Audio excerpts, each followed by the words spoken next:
This is Lisa from Mobile Tech Review, and this is the BlackBerry Bold 9930 for Verizon. This is part of the 9900 series, and Verizon gets the 30 at the end of the number to indicate that it's a Verizon phone. And as you can see, it's absolutely a gorgeous looking piece of hardware. Of the new BlackBerry OS 7 phones that have just come out, this has got to be my favorite. I love the brushed aluminum sides here, the high quality materials, the waterfall style Bold keyboard, the best yet, the widest yet. This is not a small phone, but let me tell you, it's worth it. This is the best keyboard I have ever typed on.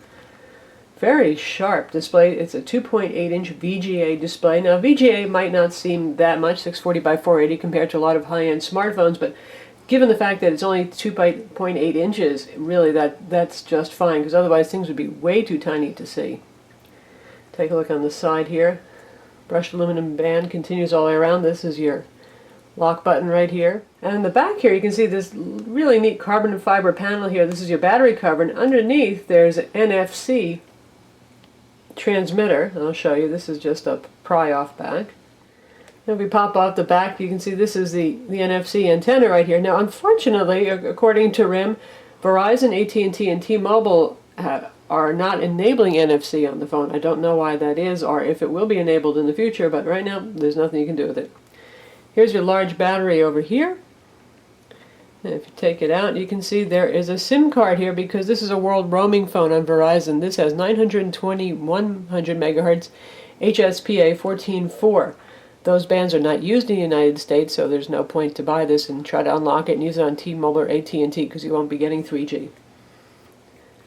And this is the microSD card slot over here. It doesn't come with a card. It's compatible with cards up to 32 gigs, but it does have 8 gigs of internal storage, so it's not like you're hurting for space.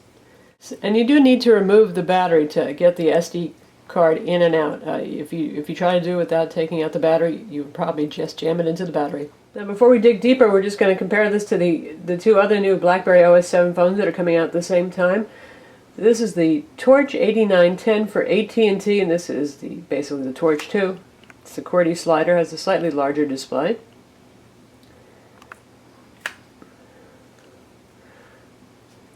You can see how much thinner the Bold is. This is the thinnest BlackBerry yet. And compared to the new Torch, which is the 9850 here on Sprint, an all touchscreen phone that basically replaces the Storm line. See, it's actually pretty compact, though it has a 3.7-inch touchscreen relative to the Bold. In terms of thickness, they're not so far apart.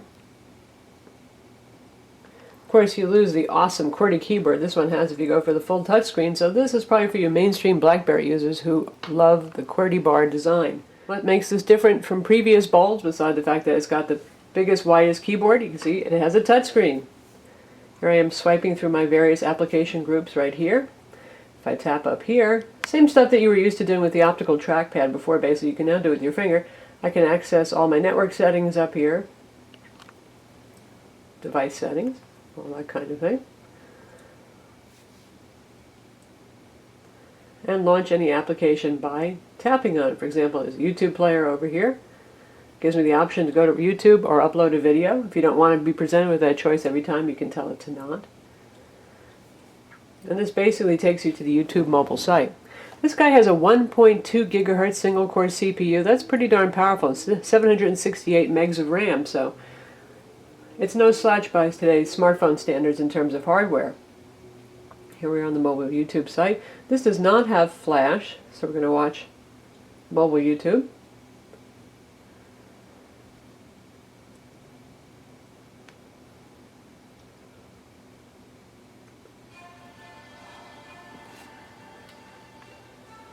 You can hear the speaker.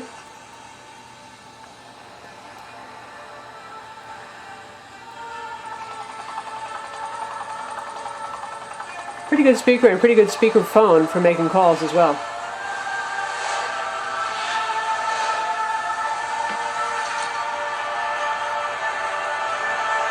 Definitely a nice experience. Thanks to 1.2 gigahertz display and liquid graphics technology, you can see it's very responsive. The operating system just doesn't lag anywhere. This is a very zippy phone. Likewise, the web browser is a totally new web browser, much improved, and we'll just load our own site so you can see what that's like.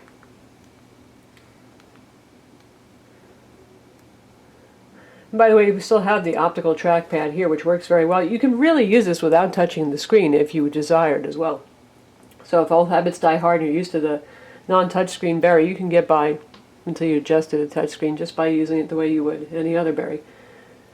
So this no longer is stymied by JavaScript. It's pretty fast. Again, there is no flash, but it's a very responsive browser. You can double tap to zoom. You can also pinch zoom.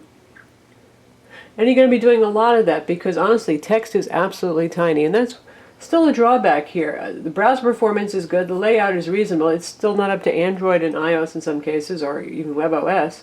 But the screen is just darn tiny, and it's really not easy to read. So as a web browsing experience, it's a little bit awkward unless you're on mobile sites because you're going to be doing side-to-side, zooming in and out an awful lot. But the browser itself is quite competent. In terms of business features, this has the new BBM 6, and that integrates with other applications, particularly social networking applications. There's a SportsCore application. Wikitude's supposed to be available soon for this, and perhaps will be on the phone that you purchase. So you can do things like send BBM messages within an application. Say you're using Point and you want to send somebody the address to a business that you're heading to. You can go ahead and do that. You can send a BBM message to somebody in your group. So we'll take a look at the new BBM 6, which has a nice threaded messaging list. So first you go into your BBM contact list and you tap on something, that person, and you can see list threaded messaging style. For example, this has an address in it because I used Point to send somebody the address. And now let's take a look at Point itself.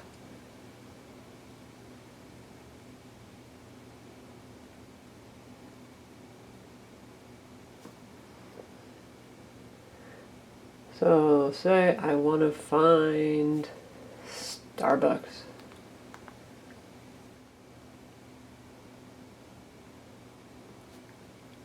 I can choose to do a variety of things: map route, browse the company's website, get a map listing, or share. Of course, I can also call them.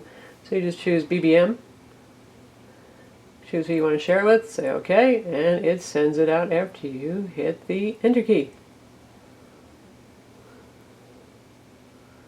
So it's good. It's catching up in terms of social networking integration with applications. A lot of applications now have things you can share with Twitter, Facebook, text message, email message. So now BBM is an option as well. Speaking of social networking, this comes with the Facebook and Twitter client preloaded. And you've got your usual business applications and PIM applications on board too. Also got Social Feeds 2.0 up here for social networking. You can see you can link in your Facebook, your Twitter. You can even integrate Facebook with BBM now too. And if you want to see the full experience, you go in here and you can see here's my all feeds right here for my social networking. You can filter it by Facebook, Google Talk, Twitter, Windows Live Messenger, a bunch of stuff like that. You can swipe to get your RSS feeds as well, podcasts if you're subscribing to them, and anything that you mark as a favorite in your RSS. Calling features are about the same on this in terms of the user interface that you see when you dial. Obviously you can use the keyboard to dial. You've got call, send, and end hardware buttons. Wow, it's hard to come by those these days. Call quality is great on this, as you expect from a BlackBerry phone. Very nice and clear, and reception is also pretty good. The phone has EVDO Rev A for data. That's 3G on Verizon's network, and as I mentioned, when you're roaming abroad, you can use 3G on GSM networks. It has Wi-Fi 802.11 BGN, and it's dual band, which is very unusual for a phone. So you have 2.4 gigahertz and 5 gigahertz. The usual strong suite of BlackBerry security features, Bluetooth, and of course GPS. And for GPS, you've got BlackBerry Maps, you've got Bing, and you've got VZ Navigator. So you're definitely going to have plenty of options here. Let's take a quick look at BlackBerry Maps. Supports pinch zooming, and it's pretty fast too.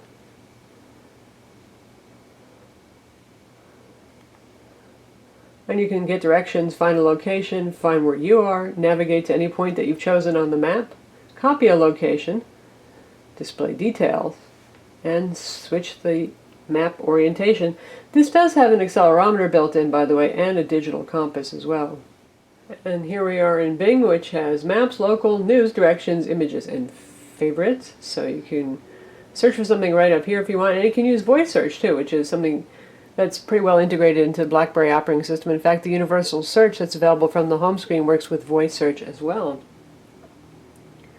So say we want to search for our Starbucks again.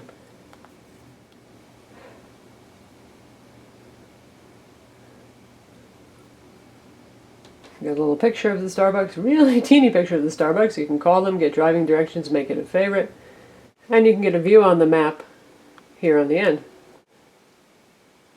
Well, BlackBerry has a reputation for being a business user's phone. They've been doing a really good job with multimedia for quite some time now. And here we're taking a look at all their applications. We have a music player, a podcast viewer, video player, the camcorder of course, and some Verizon applications. You got VCast video, VCast music, VCast tones, and so on. Slacker radio is also on here. We're going to take a look at the music player first.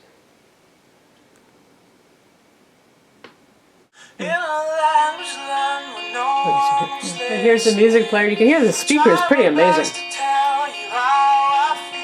Embedded album art. You can skip tracks here, obviously, and pause and stop and loop.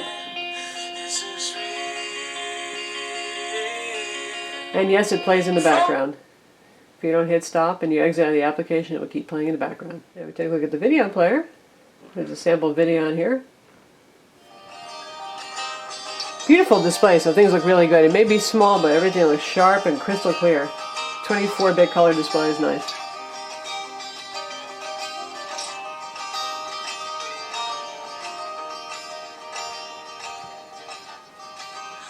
You sit down there by my bed. Also a photo viewer here. We're just going to check out the wallpaper gallery. You can see it's pretty fast. You can swipe through things, zoom, pan around. The phone has a 5 megapixel camera on the back here with an LED flash, and it can shoot 720p video, and camera quality is actually quite good, and so is video quality. We're pleased with that. You notice I haven't made a big deal of the fact that this is running OS 7. That's because to look at it as we've moved around the phone, if you're a BlackBerry 6 user, you know this, you don't really see much of a difference. A lot of the changes are under the hood in terms of speed improvements and the support for the touchscreen across all the phones in the BlackBerry platform that are being released this fall, which again is the Bold 9900, the Torch 9850, and the Torch 9810, or otherwise known as the Torch 2 on AT&T. All touchscreen phones, even if they have hardware QWERTY keyboards.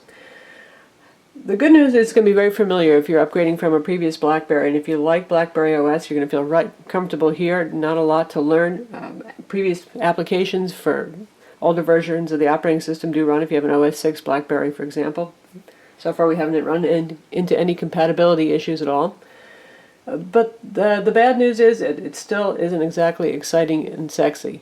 There's just generally a lot of extra taps and clicks that are involved in things like installing new applications. Now, some of those are security dialogues, and that's part and parcel of running BlackBerry OS. It is very secure, and if you need that, then certainly that's forgivable. But at times the user interface just requires more interaction than it should.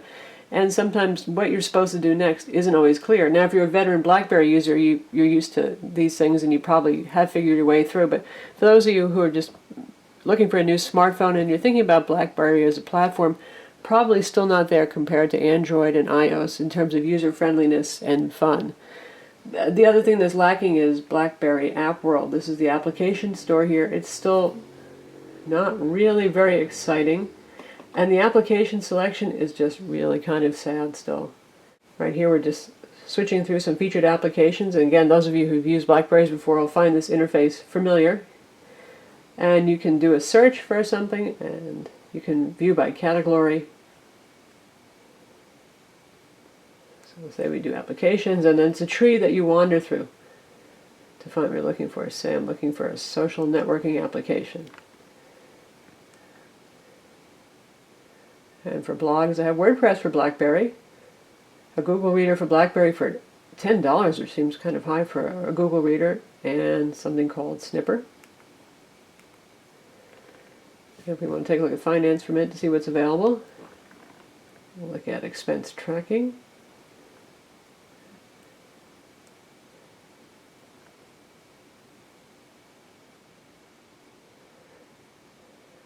And we have some expense reporting apps here. Some of these are free. Bill Tracker is $1.99. eMobile Money is $20. Again, apps do tend to be a little more pricey BlackBerry App World. Battery life on the phone has so far been very good. Really, given that it has a 1.2 gigahertz CPU, it's running just as long as last generation 3G Verizon BlackBerry smartphones, which means you'll definitely get through an entire day easily, probably even 2 days depending on how you use the phone, if you're not using the GPS a lot, for example, or streaming lots of content off of YouTube, which is certainly better than most smartphones on the market. It definitely has the best QWERTY keyboard, bar none, and if you spend your day messaging, texting, BBMing, emailing, then it's probably going to be your best choice among smartphones. But if you want to do more, if you want that big screen web browsing experience, a large application selection, those things are still not here on the phone. It's definitely the most gorgeous piece of hardware, except for maybe the 9850, the full screen torch that RIM has ever made. This is just lovely looking, high quality piece of smartphone goodness. Feels good in the hand, it has some weight, but it's not too heavy, feels really solid, looks great. We only wish the software was as compelling and sexy as the hardware is, but well, you know, it's still pretty much your BlackBerry experience. And this may just well be the stopgap release, this OS 7, before QNX comes out sometime in 2012. That's the same operating system that's running on the BlackBerry Playbook, and that is one gorgeous operating system. Unfortunately, still not a lot of third-party apps for that either, but perhaps I could change if RIM starts shipping a bunch of smartphones running QNX as well. As far as there being an upgrade path from this to QNX, I haven't heard that that's going to be a possibility. Don't really know. So that's the BlackBerry Bold 9930 on Verizon, and I'm Lisa from Mobile Tech Review. Visit our website for the full review.